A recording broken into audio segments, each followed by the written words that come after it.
Salut à tous et bienvenue dans l'épisode numéro 4 de mon défi. Aujourd'hui, je vais retoucher non pas une photo, mais 3, puisque je vais vous apprendre à réaliser un triptyque. C'est parti!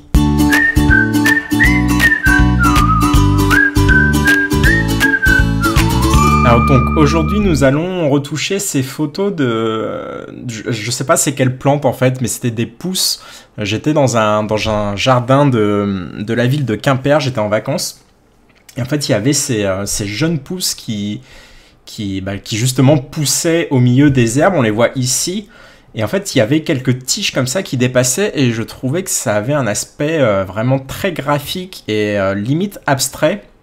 Donc en fait ce que j'ai fait c'est que j'ai posé mon appareil photo en mode portrait sur les feuilles qu'on voit ici qui donc étaient très denses. Ça me permettait vraiment de poser l'appareil photo dessus et de prendre en photo donc les tiges qui dépassaient. Et on a, enfin vous le voyez peut-être pas ici, mais on a tout un flou de premier plan qui donne ce rendu un petit peu abstrait.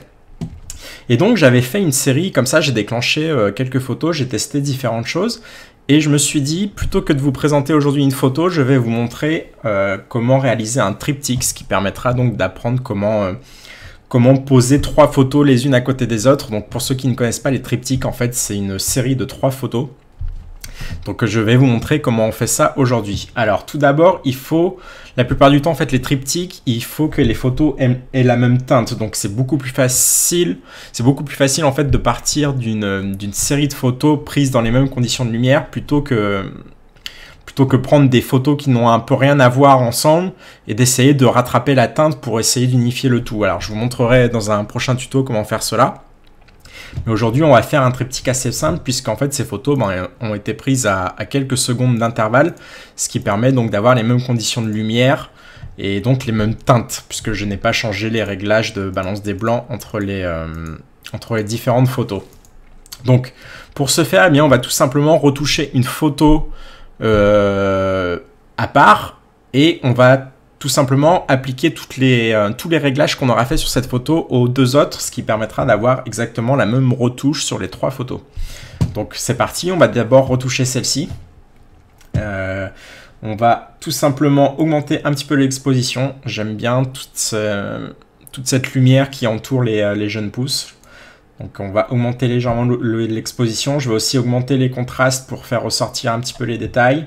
Les hautes lumières, on va pas y toucher, on est quand même assez lumineux déjà, donc on va pas trop y toucher. Je vais peut-être tout simplement réaugmenter un peu les blancs pour donner un peu de peps, et je vais surtout diminuer les noirs, ce qui va me permettre de, comme vous le voyez, récupérer énormément de détails, surtout notamment en bas de la photo, dans toutes les petites feuilles qu'on a ici. Ça permet vraiment de rajouter un contraste assez important, ce qui est plutôt cool. Alors, je vais peut-être pas aller aussi loin parce qu'ici on a des zones un peu bouchées, donc je vais rester sur quelque chose d'un peu plus sage, peut-être moins 50, comme ceci. On va diminuer la température. Alors j'ai tendance à prendre mes photos en balance des blancs nuageux. C'est un tic que j'ai pris, vous dire pourquoi, je sais pas, je trouve ça un meilleur rendu sur l'appareil photo, mais généralement je vais le baisser en retouche. Mais j'aime bien à la prise de vue avoir des tons chauds, je trouve que ça me correspond un peu plus. Donc voilà, on va baisser légèrement la température, je vais peut-être baisser un peu les hautes lumières parce qu'on a toute cette zone là qui est un peu cramée. Et puis on va peut-être tout simplement jouer sur la clarté, ce qui à mon avis va énormément encore booster les contrastes. Donc je vais essayer de le pousser un petit peu plus que d'habitude. Voilà, comme ça on récupère vraiment des lignes directrices, des lignes de force dans toute la photo, ce qui est plutôt cool. Alors par contre maintenant je vais diminuer la saturation parce que quand on augmente les contrastes ça a tendance à... ça n'augmente pas la saturation mais ça donne l'impression que la saturation est beaucoup plus élevée. Donc je vais tout simplement baisser comme ceci la saturation pour avoir un côté un peu vintage, oui on peut dire un petit côté vintage. Je vais faire ma courbe en S habituelle, donc très léger. Peut-être qu'on va pouvoir baisser ici les basses lumières. Alors je vais rentrer maintenant, oui on voit qu'on a eu pas mal de bruit qui s'est ajouté parce qu'on a fait quand même une retouche assez poussée au niveau des noirs, ce qui a tendance à rajouter beaucoup de bruit. Vous voyez que je suis à ISO 100, mais si on voit l'avant et l'après, on voit que quand on pousse un peu trop les curseurs, ça a tendance à rajouter du bruit numérique. Donc on va compenser ça Et on va aller tout simplement dans l'onglet détail et en réduction du bruit, je vais mettre 20, peut-être même plus, on va peut-être passer à 40. Là, j'ai une photo qui dans l'ensemble est assez floue, donc je cherche vraiment pas une netteté absolue. Parce que justement ma photo est noyée dans le flou et j'aime ce côté abstrait. Donc je peux me permettre de mettre assez haut la réduction du bruit. Donc ici je l'ai mis à 40. On va faire maintenant quelques retouches encore un peu locales. Je vais diminuer l'autre lumière parce qu'on a vraiment beaucoup trop de zones cramées ici. Donc peut-être on va même diminuer les blancs comme ceci, voilà. Et maintenant, qu'est-ce qu'on peut faire d'autre? Eh bien, on va essayer de jouer un petit peu sur la teinte du vert qui est un peu trop fluo. Donc, je vais voir avec l'onglet ici TSL, l'onglet teinte du vert. Je vais voir s'il n'y a pas moyen de rattraper un petit peu ça, lui donner un aspect un petit peu plus bleuté comme ici. Je trouve que ça marche bien, mais du coup, je vais rediminuer ma saturation légèrement comme ceci. Je vais encore augmenter les contrastes. Et est-ce qu'on peut essayer de faire un petit peu de virage partiel? On va voir, je vais sélectionner ici mon bleu. Et du coup, je vais réaugmenter légèrement ma température. Et peut-être remonter la saturation comme ceci. Donc voilà, ça me va plutôt bien. Je ne vais pas aller plus loin parce que il va falloir maintenant créer le triptyque, ce qui va me prendre pas mal de temps sur Photoshop. Ici, je vais tout simplement aller supprimer les deux petits points là ici qui me plaisent pas trop, qui sont bord cadre. Donc je vais tout simplement aller les gommer comme ceci. Donc c'est assez simple puisqu'on est pas mal flou dans l'ensemble de la photo, donc ça permet de récupérer pas mal de choses. Je vais rediminuer ma saturation un tout petit peu, voilà comme ceci. Et je pense qu'au niveau de la retouche, sur cette photo-là, on est plutôt bien. Donc maintenant l'objectif pour créer le triptyque et avoir vraiment la même retouche sur toutes les photos, il va falloir donc copier et coller tous les paramètres qu'on vient de changer. Il va falloir les copier sur les deux autres photos que je vais sélectionner. Alors on va pas s'amuser à tout noter sur un carnet et à remettre les réglages un par un. On va tout simplement aller faire ici un clic droit et vous avez dans le paramètre de développement, vous pouvez copier les paramètres. Alors ici, vous voyez qu'on a tous ces paramètres-là de copier, donc on peut en sélectionner ou en désélectionner si on veut. Par défaut, il a tendance à prendre tous les paramètres de base, donc ici, je vais juste appuyer sur copier, comme ceci, et je vais aller tout simplement sur mes deux autres photos pour aller coller les paramètres de développement. Donc mes deux autres photos, ça sera, je pense, celle-ci et celle-ci. Celle-là, elle n'est pas très intéressante, il n'y a pas vraiment de sujet et cette tige-là sur le côté me plaît pas du tout. Et celle-ci, c'était un premier test, donc ça fonctionne pas du tout. J'aime bien celle-ci, je pense que ça fera le côté gauche de mon triptyque. Celle-ci fera le côté droit puisque notre sujet est en bas à droite. Donc ici, on a un sujet qui est en haut à gauche. Et celle-ci, en fait, notre sujet est sur à peu près toute la photo. Donc ça va permettre de pouvoir faire vraiment un sens de lecture.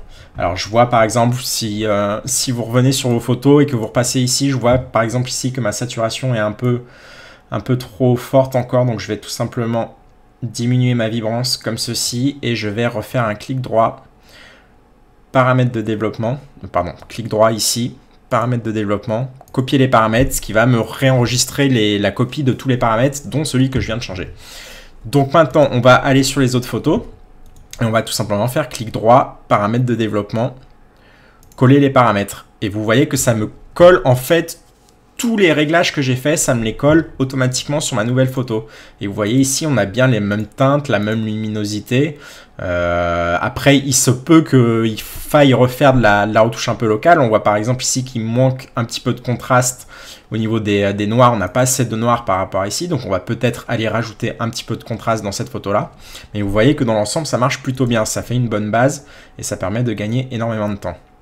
Donc ici, je vais faire pareil, paramètres de développement, coller les paramètres. Et on voit par exemple qu'ici, que les réglages se font vraiment bien parce qu'on avait quasiment le même type de photo. Donc ça fonctionne plutôt bien. Je pense que celle-là, on va pas la retoucher.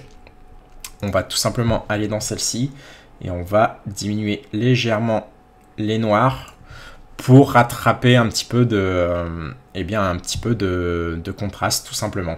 Je vais également faire un recadrage sur celle-ci parce qu'on a toute cette zone en bas qui ne m'intéresse pas trop. Donc je vais faire un léger recadrage comme ceci. Voilà, ce qui permet de mieux centrer le regard sur mon sujet. Donc maintenant, une fois qu'on a ces 3 photos-là, on va donc créer notre triptyque. Alors, comment créer le triptyque? On pourrait tout simplement faire un export des 3 photos en cliquant sur un clic droit, faire exporter, et les présenter ensuite sur votre site internet en chargeant les 3 photos les unes à côté des autres. Mais là, en fait, je veux avoir une seule photo qui va regrouper mes 3 images. Donc pour ce faire, on va aller tout simplement dans Photoshop parce que Lightroom ne permet pas de faire ça. Donc pour faire ça, plutôt que d'exporter et d'ouvrir dans Photoshop, on va tout simplement sélectionner nos 3 photos comme ceci. Et on va faire un clic droit et on va aller dans Modifier, dans, et on va ici aller dans Ouvrir en tant que calque dans Photoshop. Donc ça peut prendre un peu de temps parce que les photos sont assez lourdes, c'est des formats RAW. Donc selon votre ordinateur, ça peut prendre un peu de temps. Donc je vous dis à tout de suite. Donc, on se retrouve dans Photoshop et comme vous pouvez le constater, ça nous a ouvert donc un nouveau document. Et ici, on retrouve bien nos 3 calques qui sont disposés dans le même document. Donc, on a bien nos 3 photos retouchées avec les bonnes couleurs. Et donc, on voit qu'on a tout ça dans un seul document. Alors, on a cette photo qui est un peu plus petite que les autres, tout simplement parce qu'on l'avait recadrée dans Lightroom. Et donc là, on va tout simplement sélectionner celle-ci, faire un CTRL-T pour faire apparaître les poignées de transformation. Et avec la touche Shift enfoncée et la touche Alt, on va tout simplement augmenter la taille pour la faire s'afficher au bon format. Voilà, donc notre photo est maintenant bien redimensionnée.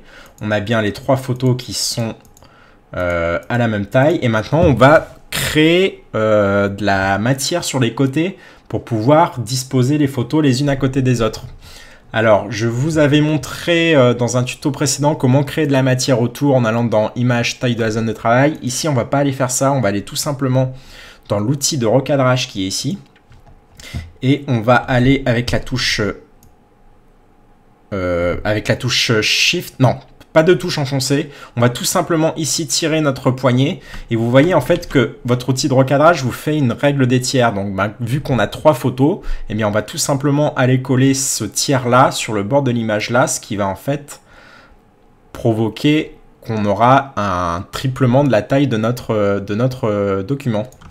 Donc ici, si j'appuie sur OK pour confirmer le recadrage, on voit bien que si on déplace nos photos comme il faut, eh bien, elles se posent vraiment bien. Alors, c'était pas très précis puisque j'ai pas non plus zoomé sur mon document pour voir précisément où s'arrêter. Mais ça fait quand même le job. Et maintenant, on va recréer de la matière tout autour pour pouvoir en fait laisser des espaces blancs autour de nos photos et donc créer des cadres. Donc pour ça, je vais reprendre mon outil de redimensionnement. Et maintenant, avec la touche Alt et Shift enfoncé, je vais tout simplement augmenter mon cadrage comme ceci. Et ici, on voit qu'on a plus de matière qui s'est créée à gauche et à droite. C'est normal, mais c'est pas grave puisqu'on va maintenant déplacer nos photos. Ça va nous permettre d'avoir plus ou moins la même taille en hauteur. Ici, le bord aura la même taille que le bord à gauche si on positionne bien nos photos. Alors, pour le faire vraiment bien, il faudrait faire des calculs très précis et mettre des repères. Mais ici, pour le tuto, je vais me contenter de faire quelque chose de simple et d'assez approximatif. Donc, on ne va pas toucher à cette photo-là puisqu'elle est bien calée au milieu normalement. Si on veut s'en assurer, on va tout simplement ici créer un calque qu'on va remplir en blanc pour créer notre fond, qui va donc prendre toute la taille de notre format. Et pour aligner donc notre photo au milieu, d'ailleurs, on va pas mettre celle-ci au milieu, comme je l'avais dit, celle-ci va plutôt aller sur la droite. Et c'est celle-ci qui va aller au milieu. Alors, pour bien la positionner au milieu, eh bien, on va tout simplement la sélectionner ainsi que le calque de fond. Et on va ici cliquer sur aligner les centres dans le centre vertical. Donc là, elle était parfaitement positionnée. Mais si vous voyez, par exemple, si je la déplace et que je mets ici et que je sélectionne mes deux calques, pardon, et que je fais ici aligner verticalement, aligner horizontalement, pardon, c'était cette icône-là, vous voyez que ça m'a bien positionné parfaitement au milieu de ma photo. Donc maintenant, on va tout simplement prendre la photo de gauche et on va la déplacer avec la touche Shift, ce qui permet en fait, si vous n'avez pas la touche Shift et que vous la déplacez, vous voyez que ça peut se déplacer dans les deux sens. Alors que si vous appuyez sur la touche Shift et que vous déplacez, en fait, ça va me déplacer que dans le sens horizontal. Là, par exemple, si je vais de haut en bas, ça ne pourra pas me la déplacer sur l'axe vertical. Donc, je vais tout simplement la déplacer et je vais essayer de créer, en fait, que mon bord ici corresponde à peu près à mon bord ici. Donc, je vais la déplacer manuellement avec le clavier, la touche directionnelle. Et on va faire maintenant pareil avec cette photo. Et vous voyez que maintenant, avec la touche Shift, en fait, il y a des espèces de magnétismes qui vont se créer avec Photoshop. Il va pouvoir voir qu'il y avait bien 88 cm entre 0,88 cm entre ces deux photos. Et par magnétisme, en fait, il va bloquer. Vous ne pouvez pas le constater, mais testez sur votre ordi. En fait, quand je déplace, il va automatiquement la placer à la même, au même espace que ça. C'est des magnétismes et c'est vraiment très pratique. Donc maintenant qu'on est là, on a à peu près les bords qui sont à la même taille à peu près partout. Encore une fois, si vous voulez faire ça plus proprement, il faudra faire des calculs et utiliser des règles. Donc les règles dans Photoshop, il faut appuyer sur la touche CTRL plus R et ça vous fait apparaître ici, vous voyez des règles. Et en fait, quand vous cliquez, vous pouvez mettre des repères, tout simplement. Donc vous pouvez faire des repères verticaux avec ici, on voit le petit onglet centimètres qui permet de savoir la taille. Donc, c'est la distance entre le bord gauche. Là, par exemple, je suis à 2 cm 13 du bord gauche. Et on peut faire pareil aussi sur le bord droit. Donc, on voit ici que mon bord haut est à 0,92 cm alors que mon bord gauche est à 1,02 cm à peu près. Donc vous voyez qu'on n'a pas tout à fait la même taille, mais avec les repères, ça nous permet de faire ça très précisément. Donc notre triptyque est maintenant terminé. Il ne reste plus qu'à l'exporter. Par contre, si vous voulez faire de l'affichage web, je vous conseille de redimensionner votre photo parce que comme on a gardé des formats HD et qu'on a multiplié à taille par 2, si vous allez dans image, taille de l'image, vous voyez qu'on a 10 000 pixels, plus de 10 000 pixels de large, ce qui est vraiment monstrueux. Et si vous enregistrez à cette taille-là, ça va créer un fichier JPEG hyper lourd. Donc moi, je vais tout simplement redimensionner tout ça. Je vais mettre sur le bureau, je vais cliquer sur JPEG et je vais enregistrer comme ceci. Et ah non, on peut pas faire ça dans Photoshop, c'était dans Lightroom qu'il fallait faire ça. Donc ici, on va aller tout simplement dans Image, taille de l'image. Et je vais redimensionner ma photo à 1080 pixels de haut pour avoir un affichage qui va se mettre sur la plupart de tous les écrans, complètement en plein écran au niveau vertical. Donc je clique sur OK. Ça va prendre un peu de temps puisque c'est des formats très très lourds et donc ma photo a bien été redimensionnée à 1080 pixels de haut et à partir de là je peux donc faire CTRL-SHIFT-S et enregistrer ma photo sur le bureau que je vais appeler triptyque pouce et je vais cliquer sur enregistrer, donc qualité 12. Voilà, Photoshop est en train d'enregistrer et si je vais sur mon bureau, on a bien notre triptyque qui s'est affiché ici. Et si je mets en diaporama, donc ça prend bien toute la taille de mon écran, pardon. Donc voilà, cette vidéo est terminée. C'était tout pour l'épisode numéro 4. En attendant, je vous invite à aller voir le site internet si vous ne l'avez pas déjà fait pour voir à quoi correspond mon défi.